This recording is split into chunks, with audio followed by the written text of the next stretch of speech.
Good evening. Welcome to South Asia Newsline. I'm Lipakshi Khurana. Here are the top stories we're tracking for you on Tuesday, the 3rd of October. 3 militants, 1 soldier killed in attack on security camp in Indian Kashmir.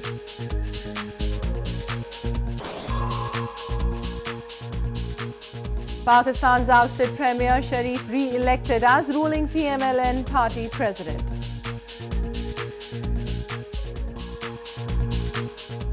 And Indian Foreign Secretary holds talks with Bhutanese Prime Minister in Thimphu.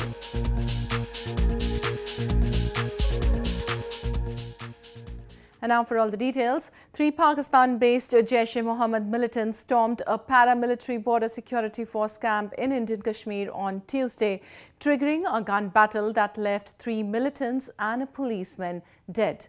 Meanwhile, in another incident, 1 security personnel lost his life in a ceasefire violation by Pakistani troops along the frontier in the province.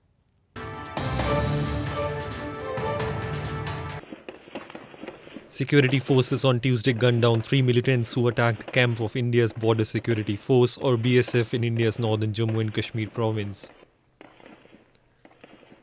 The militants belonging to Pakistan-based militant group Jaish-e-Mohammed rained bullets and lobbed grenades as they entered the camp next to the main airport in Srinagar city. One of the militants was killed during the initial retaliation from the security forces, while the other 2 were neutralized after a long gun battle. 1 security personnel also lost his life during the gun battle. We have no doubts it's a group of Jaish-e-Mohammed which was responsible for this, and the militants who have been eliminated are from Jaish group. Meanwhile, in another incident, 1 security personnel lost his life in a ceasefire violation by Pakistani troops in Bhimbargali sector of the province. There have been numerous ceasefire violations by Pakistan this year. On Monday, 4 civilians were killed and several injured in heavy firing and shelling by Pakistani troops along the border. Indian Prime Minister Narendra Modi on Tuesday laid the foundation stone of a medical institute in pole-bound northern Himachal Pradesh province. He also laid the foundation stone for the Indian Institute of Information Technology and a steel processing plant. Indian Prime Minister Narendra Modi arrived in pole-bound northern Himachal Pradesh province on Tuesday. He laid the foundation stone for a 750 beds All India Institute of Medical Sciences or AIIMS in Bilaspur city of the province. He also laid the foundation stone for the Indian Institute of Information Technology or IIIT at Una and a steel processing plant in Kangra district via video conference from Bilaspur. Addressing a rally, Prime Minister Modi said the new AIIMS will benefit the people of the province and also generate jobs for the unemployed. आज यहाँ एक ही कार्यक्रम में कितने सारे प्रकल्प करीब 1500 करोड़ रुपए के काम, कुछ शिलान्यास, कुछ लोकार्पण। हिमाचल में एम्स का बनना ये सिर्फ हिमाचल के लाभ में है ऐसा नहीं है। हिमाचल का तो लाभ है ही है, लेकिन हिमाचल ये बहुत बड़ा टूरिस्ट प्लेस है। Prime Minister also spoke about one rank, one pension or OROP for ex-servicemen and said that 3 installments have already been released and the 4th will be released soon. OROP promises equal pension to military personnel retiring in the same rank. In news from Pakistan, Pakistan's ruling Pakistan Muslim League Nawaz on Tuesday re-elected ousted Premier Nawaz Sharif as the party's president. Sharif reclaimed his position unopposed as no other candidate from the party contested the election. Ousted Prime Minister Nawaz Sharif was elected the president of ruling Pakistan Muslim League Nawaz or PML-N unopposed on Tuesday. The announcement was made at the party's General Council meeting in Islamabad by the PML-N's Chief Election Commissioner Chaudhry Jafar Iqbal. This comes after the ruling party on Monday passed a controversial election bill that allowed disqualified members from contesting the election to any party office. Sharif was disqualified by the Supreme Court from holding office following the Panama Papers case verdict on July 28th. Following the court orders, the Election Commission had directed the party to appoint a new leader to replace Sharif. A party lawmaker, Yaqub Nasir, was then appointed as interim chief of the party. Moving on, illegally occupied by Pakistan more than 6 decades ago, Gilgit-Baltistan region remains backward and underdeveloped due to continued neglect by Islamabad. Fed up with the Pakistan's colonial rule, chairman of the Balwaristan National Front, Abdul Hamid Khan, said that the oppressed people of Gilgit-Baltistan will vote in favor of joining India. The chairman of the Balwaristan National Front or BNF, Abdul Hamid Khan, said that the oppressed people of Gilgit-Baltistan will vote in favor of joining India as they are fed up with Pakistan's colonial rule. Gilgit-Baltistan region was illegally occupied by Pakistan more than 6 decades ago, and years of continued neglect by Islamabad and corrupt administration system has made it one of the most backward regions. Khan, who lives in Belgium in political asylum, said that rights of people of Gilgit-Baltistan are violated by Pakistan and those raising their voices are subjected to torture, detention under the terrorist law and booked for sedition. There are only 2 options. Either you can vote to India or you can vote to Pakistan. And after the long 69 years experience, we the people of Gilgit-Baltistan, we are living under the durance of Pakistan, under the occupation of Pakistan, and we live like in a prison of 72,000 square miles. And by keeping that in our mind, if we have only 2 options, we will not give our vote to Pakistan.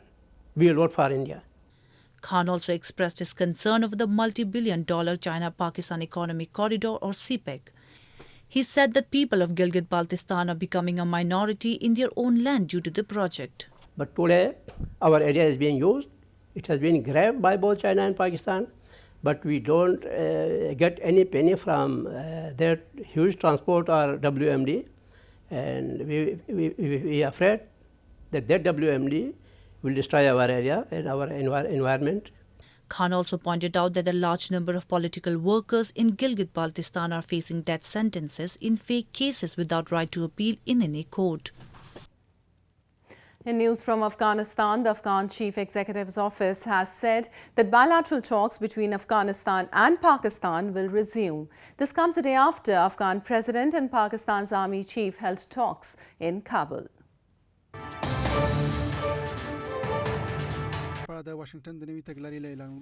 Afghan Chief Executive's office on Monday said that Afghanistan and Pakistan will resume bilateral talks. The statement comes a day after Pakistan's Army Chief Qamar Javed Bajwa visited Kabul and held talks with Afghan President Ashraf Ghani. The two sides discussed a range of issues including security and trade relations, according to the presidential palace. خپل مراجعه کړې ده او موږ هم د افغانستان حکومت هم ژمن دی چې له خپلو همسایګانو سره ښه اړیکې ولري.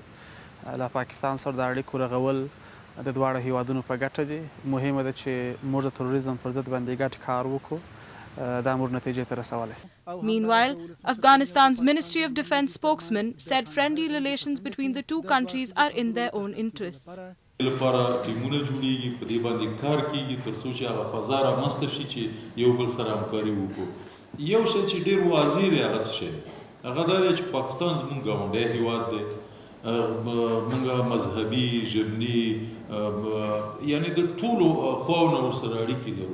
زمون په ګټه هم دی او موږ د پاکستان په ګټه هم یو که دوستي سره ولرو او ښه ګاونډیتوب ولرو. According to political analysts, pressure from the international community has led Islamabad to mend its ties with Kabul. US President Donald Trump, in his new war strategy for Afghanistan and South Asia unveiled in August, lashed out at Pakistan for not doing more to tackle militancy. Moving on to news from Sri Lanka, Sri Lankan authorities have arrested a Buddhist monk for leading a mob that allegedly attacked Rohingya Muslims in capital Colombo last week. Some Buddhist monks and hardliner nationalist protesters stormed in a UN safe house on September 26th to force the refugees leave the country.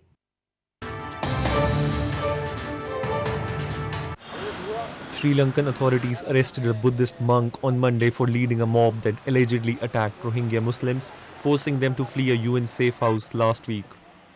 The Colombo Crime Division or CCD of police arrested Akmi Manath Dayaratna Thero for allegedly harassing the 31 Rohingya refugees on September 26, reports suggest. Following the protest on September 26, the Rohingyas were taken into protective custody and then to a detention center outside Colombo. Violence in Myanmar's western Rakhine province has forced thousands of Rohingya Muslims to flee into Bangladesh and other countries. It began when Rohingya insurgents attacked security posts, triggering a military crackdown in August. India's Foreign Secretary S. Jaishankar on Tuesday met Bhutanese Prime Minister Sharif and held discussions of mutual interest in Bhutan's capital, Thimphu. Jaishankar also met Bhutan's Foreign Minister Damcho Dorji.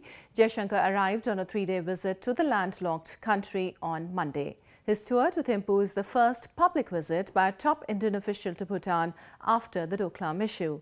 Indian and Chinese armies were engaged in over a 2-month-long standoff when India in June sent troops to stop People's Liberation Army building a road in the Doklam area, an uninhabited territory claimed by both China and Bhutan.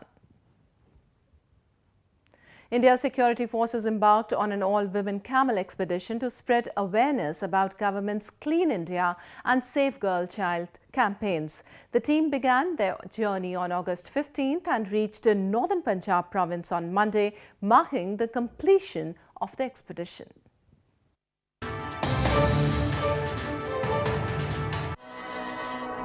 An all-women camel expedition team to raise awareness about the government's Save Girl Child and Clean India mission campaigns reached Atari village of India's northern Punjab province on Monday.